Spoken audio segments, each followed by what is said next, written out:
In this video, I'll be revealing why you keep going back to someone who leaves you feeling empty, confused, and never quite good enough, and why that pull you feel towards them usually has nothing to do with love and is in fact triggered by something much deeper. Through working with a lot of women who were trapped in this cycle for years, I've discovered that the women who feel the most addicted to emotionally unavailable and inconsistent men are usually some of the most self-aware, most emotionally intelligent, and most empathic women in the room, trust me. Which is why today I'm making this video for you, to show you why most women feel like they can never just walk away, why simply knowing your worth and all the things you hear online will never be enough to actually break the cycle that you're in, and how to transform your identity and finally be met with the treatment you deserve and the devotion you deserve. Oh, and by the way, I've just opened the doors to my new transformation 5-week cohort, the Unbothered Woman.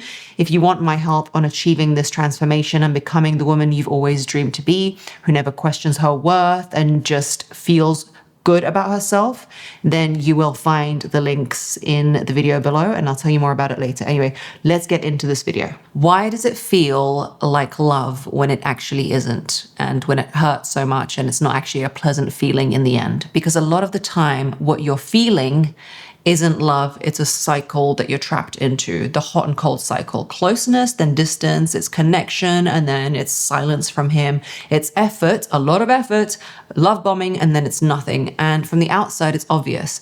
But from the inside, you feel very lost. It feels very rare and exciting, and it feels like chemistry. It feels like I've never felt this before, and all these butterflies. And the reason it feels so intense is the contrast. Babe, it's the contrast. The high feels high because the low was so low that you're finally feeling the relief of it. When something is steady, it feels calm. And when something is inconsistent, it feels consuming, because you're chasing the steadiness. And we've been taught consuming is passion, consuming is romance. It means that something special is going on. We see it on TV and movies.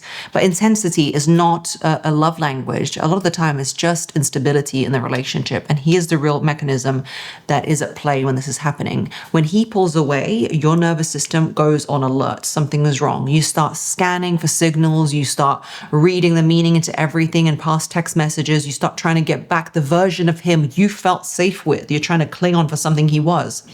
And then finally he comes back and you feel this wave of relief. You're like, oh my God, he's back.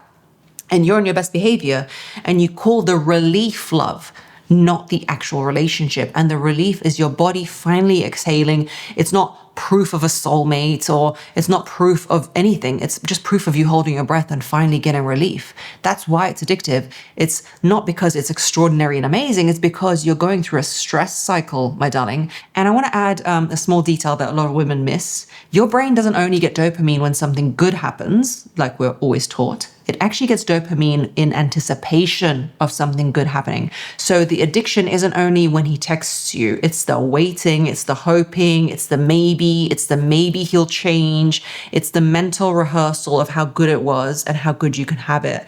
The loop is the actual hook to him, not the relationship. It's the same reason slot machines work. You don't keep playing it because you win every single time. You keep playing because you win sometimes, and that is why they're addictive. Inconsistency training trains your nervous system to stay on standby, always ready, always watching, and always trying to adjust your movements and behaviors for him to react accordingly. And this is why it's so hard to recognize from the inside, because a part of you is addicted to it. The intensity feels like the evidence you need for it being special. You think if I feel so much, it must mean something, like we're having this epic romance or something like that. But feelings aren't always true. They are not the truth. Sometimes they're simply an activation in your body. Women confuse activation with depth in a relationship all the time. A deep relationship is something that is steady. It feels like something you can actually relax in, right? A long-term relationship. Activation feels like I can't eat, I can't focus, I can't sleep. My friend is talking to me, I can't hear her talking. How many times have you found yourself in a place like that where you are thinking about this one thing and you cannot focus on anything else? That's not depth. That's your system trying to restore safety within that moment. Now, here's where the mind starts protecting the cycle. The good moments become headlines to you, and the bad moments just become something that they're like footnotes. You build a story around his potential. He disappears and you explain it with him being busy and being so important or having this amazing job. He gives you a good moment after that and it resets the whole scoreboard with him being amazing. And the sentence that keeps women stuck in these kind of cycles is, when it's good, it is so good. I've heard that one so many times despite a bullshit relationship, which sounds romantic, and it usually means when my body finally gets relief, it feels amazing because of the relief, not because of the guy. And that's not love, baby. That's a nervous system coming down from stress. And here's the line I want you to remember upon listening to this. There's a difference between love and needing something to survive or someone to survive. And your nervous system will blur the line if you don't understand what's actually happening to you in that moment. Because when a person, or like a man, is inconsistent, your body doesn't interpret it as he's unsure or he doesn't like me.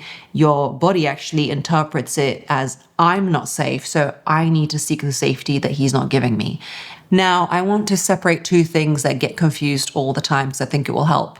Seeing the good in someone versus needing them is very different, because you can absolutely see someone's potential. I see everyone's potential all the time. You can see their amazing nature. You can see their traumas and how they had a hard life. You can see the parts of them that are beautiful and completely understand them. And that's not the problem. I see people like that all the time. I'm an empath. The problem is when your nervous system starts treating this person like a life source and you start depending on them and outsourcing your sanity. And how do you know that that line's been crossed? Well, here are the signs. Number one, his mood starts dictating your mood. When he's not happy, you're not happy. If he's warm and kind to you, you're okay. And if he's off, your whole day is off and you're like seeing the micro signals of how he's off. You can be in the middle of something really important, work, kids, life, whatever. And one short message of him being unhappy about something can completely drop your mood. That's a sign of you outsourcing your nervous system to him. Number two, his consistency starts dictating your self-worth. If he's consistent, you feel amazing about yourself and everything. If he pulls back, you immediately start questioning, like, am I good enough as a person? Even if you don't recognize it. What did I do? Was I too much? Was I too cold? Did I say the wrong thing? Did I say the right thing? I see all my DMs of you guys asking me exactly those questions just because he is a bit upset.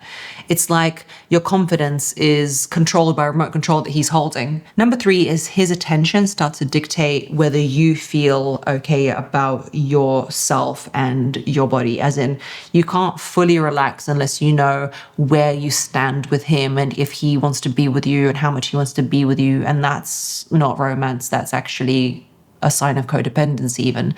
And I want to be really clear. This is not about you being a weak person. This is about how you've trained your nervous system and how you've allowed it to be trained. Because what happens in these dynamics is your body starts outsourcing safety to that person. So you seek to keep them in equilibrium and happy. You stop generating safety and depending on your own self, and you start seeking it from him and his approval. And when he gives you warmth, you feel safe. And when he goes quiet, you feel threatened and like you have a tiger chasing you. It's just biology. It's not dramatic. It feels dramatic that you can't even really tell your friends about it. And it happens gradually. It's like a system you build.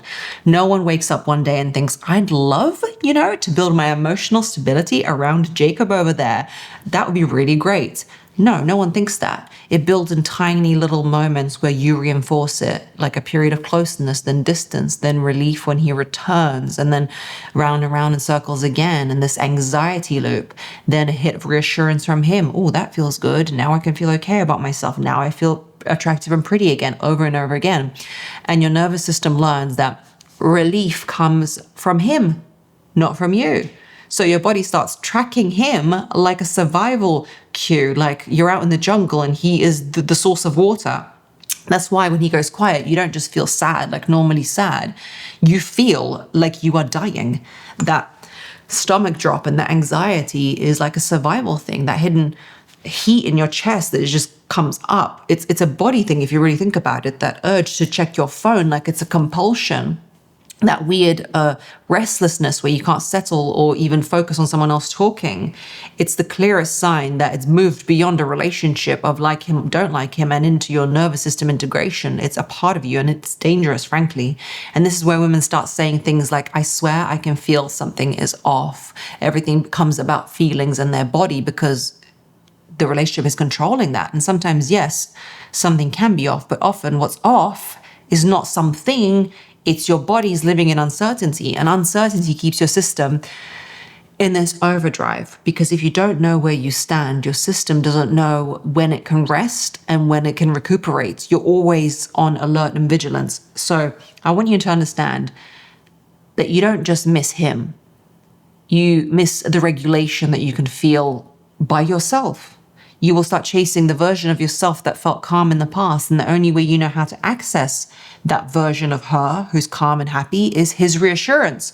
And that's why you can't detach from him, because you're missing your old calm, happy self. It's not him that you're missing or him that you're chasing. Now, let's talk about why inconsistency is more addictive than someone who actually shows up for you and is super reliable. Because logically, it makes no sense, right? Like, you'd want the person who's reliable. If someone's consistent, kind, clear, amazing, you'd feel more attached, right? Like, that's the obvious thing to think. But the reality is, consistency creates a calm in you. Inconsistency creates obsession. That is how you get people obsessed with you. And that's not a personality flaw. That's just neuroscience. That's all that is. It's a concept called variable reward. That's what it's called. It's the same mechanism behind slot machines and rats who get a bit of sugar, then they don't. If you pulled the lever and won every single time, you would get bored of the slot machine. That's not how addiction is built. And if you pulled the lever and never won, you'd walk away because there is no game. But if you win sometimes, and you never know when you're going to win, then your brain locks in. Because uncertainty keeps you engaged. If you're a mammal, if you're a human, that's what happens. So when you're dealing with a man who's a walking slot machine, sometimes warm, sometimes distant, sometimes he calls you and sometimes he makes plans and sometimes he disappears and acts like he doesn't know that you even exist and that you're annoying for wanting basic communication, then you're addicted like you would be to a slot machine.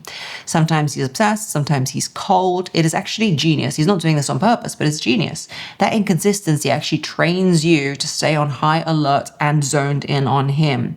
You start scanning everything about him, not in an obvious way, but just in he's the source for you.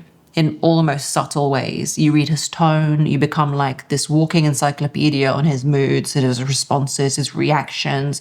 I was there in my early 20s. It is exhausting monitoring someone so closely, and you think that you're obsessed with him and what he wants and does, but actually you're obsessed with making yourself feel okay. You become basically like a walking translator of his moods, and it's super exhausting. It's tiring even thinking about how I used to feel about it, because your body is trying to predict something that's unpredictable. If you can't predict him, you can't prevent the pain you feel of the unprediction, and you can't get ahead of it to stay safe, right? That's why your nervous system is doing this, is trying to keep you safe by tracking him. And this is why the addiction doesn't live in the high itself. It lives in the anticipation of the high and the low and the mood swings, in the spaces in between. It's the maybe, it's the waiting, it's the mental rehearsing. I know you've been checking your phone because you're bored, looking at it every time it flashes, it might be him, because you're trying to find a resolution, but the resolution is him.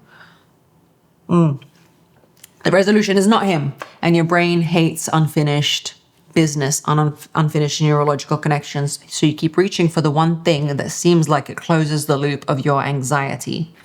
A reply, a sign, a gesture, a pigeon with a note, a good morning, anything that tells you where you stand with this guy, because now you're relying on him. And when you finally get it, you feel like a rush, don't you? You feel like, oh, a relief. And that's how you know it's in your body and not a reality, because your system finally got a moment of safety. It's like a drug high.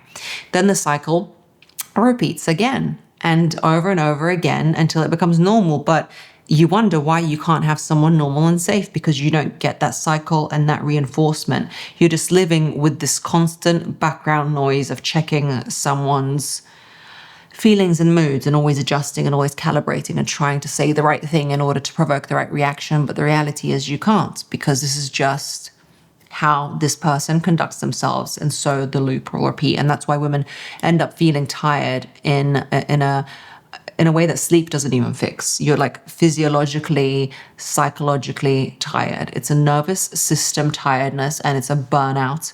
It's exhaustion of constantly reading the room, reading someone else's face, because we're not built to do that on a long-term basis when it's just this one person. And here's what I want you to hear after having said all of this, that the man isn't addictive because he is special. Yeah. He's addictive because your nervous system has been trained to chase the payouts. He is not that amazing and that cool. When you look at a photo of him after you break up, you will understand what I mean. It's not love, even though you keep calling it that. It's actually a conditioning that's occurred, and it could happen to anybody. When you're constantly trying to stabilize inside an unstable dynamic, your nervous system basically becomes the relationship manager, and that's exhausting. You're not just dating him, you are like managing him. You're running the whole relationship. You're managing your own anxiety, and you're trying to manage his inconsistency at the same time. And when he pulls away, you start analyzing, like adjusting, anticipating things. You're very like on everything. You start doing little invisible jobs all day. You should text him first. Should you wait if he's not coming? Should I be chill that he said that even though I hurt my feelings? Should I ask him where he's going? Did I talk too much? Did I not talk enough? I'll act busy, okay? No, I won't be busy. No, I'll message him now. And what does that do in your body? It keeps you in a low level fight or flight. Can you live like this long term? I would not say that it's this love. I would say it's going to lead you to some form of panic attack. But that constant something might happen state is not good for you. The body never relaxes because relaxation requires a feeling of safety, and safety requires a feeling of consistency that you are not going to get from him. So when things are fine, you're still bracing because you're used to something going wrong. And this is where women start noticing symptoms that don't sound romantic at all, like actual symptoms like racing thoughts, no ability to concentrate, no ability to focus on a show you love, or you read the same paragraph 3 times at work, you get brain fog, you get forgetful, you're scattered, you feel like you've got too many tabs open at the same time, and you feel tired but wired and you can't sleep. And this is like a background fear, not always obvious, but it's there, and you are snappy, like you're waiting for the other shoe to drop, because it usually does. Like something good is happening and you can't truly like enjoy it because you don't trust that it will last. I know you've had that feeling before. And over time, the scariest part of being in something like this is dysregulation starts to feel normal. You forget what calm feels like, being on your own. You forget what it feels like to be with someone where your nervous system isn't constantly trying to solve a riddle, and you start thinking calm means I don't care. Calm means boring and neutral. I know you do because you message me. When actually calm is your baseline of feeling safe. And this is the moment that really traps a lot of you, I'd say. So why does leaving feel impossible even when you know that the relationship's hurting you? Because by the time most women reach that point, it's not a relationship anymore, really, is it? It's like a system that you're indoctrinated in. It's a routine. It's a mental habit. It's changed your whole identity. It's changed the whole way your body works. And the longer you stay in a cycle like that, the more your life starts organizing itself around the cycle. Not because you're like pathetic or you've done something wrong, but you've adapted to the way that it is. You start adapting to his moods and his availability and uncertainty and all of those things. And that is why leaving doesn't feel like losing him in the relationship. It feels like losing you. It feels like losing the version of yourself who was in something, the version of you who had a storyline, like a future and a purpose and a hope of basically managing his emotions. It feels like you're losing your routine and your baseline, the little things you don't even realize you've built, like checking your phone when you wake up for his message, or wondering what he's doing at night, or reading into his patterns and moods, or waiting for weekends, or making yourself available just in case he is on Saturday, even though a lot of times he doesn't want to spend time with you. And the hardest one, it feels like losing the future that you attach to him. Not the future that's actually happening, but the future that you are hoping will happen.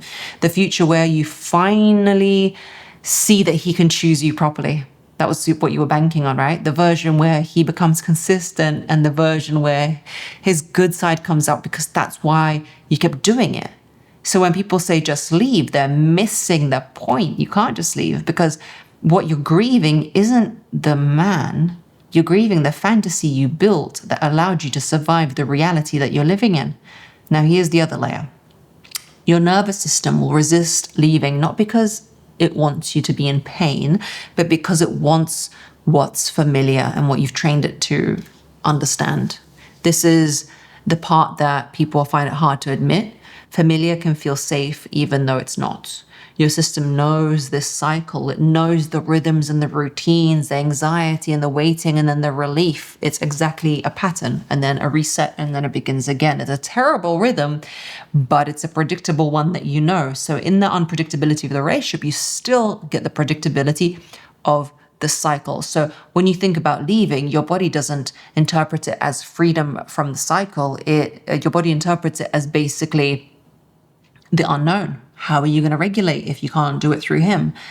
And as for a dysregulated nervous system, unknown, it feels very dangerous. That's why you can be sitting there, fully aware, saying, he doesn't treat me well, he doesn't want to spend time with me, he doesn't even like me most days, this isn't what I want, I deserve better, all the things that women say, and still feel completely unable to leave the dynamic because your mind is talking, but your body's panicking, like, how am I going to have a new cycle and regulate my own emotions? And then we add the thought pattern that keeps women chained to this whole relationship is, but I've already invested so much time, emotional energy, so much emotional labor, so much forgiveness, so much trying to make it work that you resent the fact that you would have to give up all of that investment. And this is where the sunk cost becomes an emotional trap because your brain starts treating leaving as wasting time in the past, wasting years. I've wasted my years on him. Don't women say that all the time? Wasting your investment, basically. So now you stay longer to justify the time you've already given up. But the truth is that staying doesn't protect your investment. Staying only increases the cost of the long-term investment. And I know that that stings and it sucks, but it's the thing that's going to free you because you don't get your time back, babe. Time is the one asset that you cannot make. You can't make more time. You can get your life back by leaving the pattern today. And this is where the identity piece really comes in because a lot of people, their real fear isn't what if I lose the relationship? It's what if I leave and I still feel the same emptiness that I have in it? What if I leave and it proves that I am faulty and nobody wants me? What if I leave and I'm then just alone? And that's why it feels truly impossible to leave that dynamic. Not because you don't know better, because you do. Just leave him, isn't that the line? Because your nervous system has learnt that he equals safety in those tiny moments, and your identity has wrapped itself around the hope that this will finally work out, that there will be more better moments than there are cold, tough moments. Let's quickly talk about why the know your worth doesn't break the cycle. You know, they say know your worth and walk away, because worth in itself is a concept, and concepts live in your head and not in your nervous system. It's two different places. Your nervous system doesn't speak in concepts. It speaks in patterns and sensations and what feels safe and what feels threatening. So you can be the most intelligent girl in the room, okay? But you can read all the books, you can watch all the videos, you can understand all the attachment styles. Margarita, what book do you recommend? You can even be the friend who gives everyone amazing advice, yeah? And still find yourself going back to the stupid relationship that you're in, that he doesn't want you back. Because you can, your mind can know something while your body is bonded to something else. And that's the part that you are missing, that it's not about knowing more. You're not staying because you don't know better. You are staying because your body has learned a pattern that you're in. So if knowing your worth isn't enough, then what are we actually going to do to break the cycle? We need like an identity level change. And I know that phrase gets thrown around online a lot, so let me make it real for you and land the plane. Insight says, into the situation, I deserve better. Identity says, I don't accept this. And those sound really similar in theory until you're actually triggered, because under pressure, you don't live by what you know. You live by what your nervous system has been trained to tolerate. That's why a lot of you can have all the insights in the world and still go back to the moment that you feel the drop in the moment of that trigger, like him not replying to you or something. So an identity level change is not you sitting there and deciding, from today, I'm a new woman. That's cute. I like that for you, but that's not what's going to get you over the threshold. Identity change is when your body learns a new definition of what is safety. When your body's nervous system stops treating his attention like oxygen, when you no longer need his consistency to feel okay. And that doesn't happen through one dramatic breakthrough or argument or something. It happens through repetition. Just the way you learn to rely on him, you need to learn to rely on you through regulation. Okay? You don't wake up one day just unbothered and not caring about him. You build the feeling of being unbothered. You build it in the same way you build a muscle, consistently through repetition, by doing the work, not just one day. Because what you're really doing is training your system. You're teaching your body that silence from him is not danger. Uncertainty is not an emergency. Not being chosen by him is not a threat to my identity. It does not change who I am. And when that training starts landing, something really interesting starts to happen to you. The old dynamic stops feeling so spicy and like love. It starts feeling like annoying noise. That's the shift. You start seeing his behaviors as what they are. And you're not thinking, oh, I'm just trying to be strong, but genuinely, I don't want this inconsistent person. It doesn't feel so good anymore. The push-pull cycle starts to feel cheap and annoying. The hot and cold starts to feel like, honestly, like a headache, and you stop romanticizing it. When the feeling of safety comes from within you, you stop calling whatever he's doing passion and start seeing it as if like a friend was doing it. You'd be like, this person's inconsistent. Yeah. And that's how you know their identity has changed, when his behaviors look exactly as his behaviors and not romanticized, because you don't need willpower to avoid something you no longer crave. Now, what does the woman look like on the other side of this whole idea? Because a lot of women ask that question. They think, if I stop chasing him, if I'll become cold, and if I start focusing on myself, will I become avoidant and not caring and mean and just horrible? No, you won't. You can still feel deeply and be an amazing person, but it doesn't mean that you're a desperate person. You can be warm and feminine and lovely and amazing and everyone's best friend and still be open to hanging out with him, but you can regulate yourself emotionally. So you can experience like an attraction with someone without a spiral. You can choose someone without losing yourself, and you can be excited without it meaning anything bigger than that. But the biggest difference that you would see is you can see the good in someone and the potential in someone without needing them. And that is what we started with. Because if you stop confusing the intensity and the depth with the reality of the relationship, that's really liberating. A genuine connection, it feels steady, and yes, it feels boring for a person who's used to the mood swings of the opposite, but it doesn't hijack your day. It actually allows you to do so much more with your day. It allows you to stay on your purpose and on your mission and all these things that you can do when you're not negotiating for basics. And yeah, I'm going to say it plainly, a genuine connection does not turn your nervous system into a hostage situation. So how does a person who's self-regulated act? Well, she doesn't observe behavior all the time and calculate it. She doesn't argue with inconsistency and try and make someone hang out with her. She doesn't send paragraphs trying to convince a man to treat her properly. Don't do that. She simply becomes unavailable to dynamics that require her to abandon herself and her nervous system and her safety. That's the technical version of the unbothered woman. You're not numb, you're not detached, you're not cold in that way. You're just self-led, and you are your own safety, so that you can clearly see someone from the side and how they act. If you want to really dive into it more, the Unbothered Woman is available. As I've said, sorry to mention it again, I'm just super excited. The thing that I want you to understand the most at the end of it all is, if you can rely on yourself for your own emotional regulation, you can actually see someone clearly. And if you've been on my socials before, you probably have heard the whole American Idol Simon Cowell thing that I've talked about. And that is, you want to be the one that they're auditioning for, as opposed to the other way around. When you're in this anxiety loop and you are always trying to make sure that he's okay in order for you to feel safe, so that you can feel calm in your nervous system, you're always looking for him to choose you. So you're auditioning for him. When you can become your own place of safety through systems that I talk about in the masterclass, you can then see who he truly is, see who he is truly presenting in front of you, and you get to be the judge. Okay?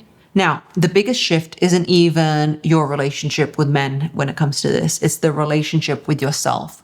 Because once this cycle of addiction is broken, you can rebuild safety from the inside out with your own self without outsourcing it to someone else, which is the most dangerous thing you can do. You can be grounded and safe within yourself, and you can actually start to value yourself and have that relationship with yourself where you can rely on yourself and back yourself, even when it comes to friends, work, and in all aspects of your life, because you will feel a sense of groundedness that is not your power given away to someone else. And that's the biggest lesson in emotional sovereignty. Before you click off, I need you to hear this one last thing. This addiction has nothing to do with you being stupid or not self-aware or not evolved enough or anything like that. Some of the smartest, most emotionally intelligent people I've ever met have been stuck in these cycles. So it's not you, because it doesn't live in your mind. It lives in your nervous system. That's two very different things, okay? And the good news is your nervous system isn't permanent, it's patterned, and it can be changed, which means it is flexible and it can be retrained. You can break this cycle, not by forcing yourself to be strong or all those things, but by becoming regulated enough that the chaos stops feeling like love and becoming your own safe space. And if you want my help with that, as I said, I can help you with that on March 20th when we join the Unbothered Women together. We even have a WhatsApp group. What are we? Anyway, guys, this has been amazing to talk with you. Thanks for watching or listening, and I'll see you on the next one. Bye, gorgeous.